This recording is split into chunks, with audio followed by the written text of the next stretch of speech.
এলাকায় অবৈধ চোলাই মদের কারবার রুখতে ফের বড়সড় সাফল্য পেল কেশিয়ারি থানার পুলিশ। গোপন সূত্রে খবর পেয়ে মঙ্গলবার কুকাই এলাকায় আচমকা অভিযান চালিয়ে এক মদ ব্যবসায়ীকে গ্রেফতার করল পুলিশ। সেই সঙ্গে উদ্ধার করা হয়েছে বিপুল পরিমাণ বেআইনি চোলাই মদ। পুলিশ সূত্রে জানা গিয়েছে ধৃত ব্যক্তির নাম সত্যেশ্বর মাইতি। তিনি ছত্রার এলাকার বাসিন্দা। অভিযোগ, দীর্ঘদিন ধরে কুকাই এলাকায় তিনি অবৈধ চোলাই মদের ব্যবসা চালিয়ে আসছিলেন।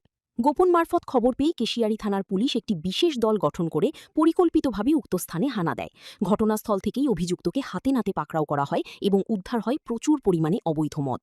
ধৃতের বিরুদ্ধে নির্দিষ্ট ধারায় মামলা রুজু করে আইনানুগ প্রক্রিয়া শেষে তাকে খড়গপুর মহকুমা আদালতে পাঠানো হয়েছে। কেশিয়ারি থানার পুলিশের এক আধিকারিক স্পষ্ট জানান, এলাকায় বেআইনি চোলাই মদের ব্যবসা কোনোভাবেই বরদাস্ত করা হবে না। দুষ্কৃতীদের এই ধরনের কার্যকলাপ বন্ধ করতে আগামী দিনগুলিতেও নিয়মিত এমন কড়া অভিযান জারি থাকবে। পুলিশের এই লাগাতার পদক্ষেপে খুশি স্থানীয় বাসিন্দারা। কেন আপনাকে গ্রেফতার করেছে?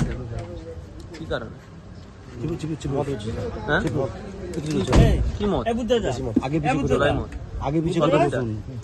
আগে পিছে করে বসুন, আমি বসবো কি করে? কতদিন ধরে? এক দেড় মাস ডাকছো? আমার সেইখানে টেবিলে ব্যাগটা আছে, ওটা আনলো। সাদা ব্যাগ। কি নাম আপনার? সনাতন মাইতি। সনাতন মাইতি। বাড়ি? কুকাই।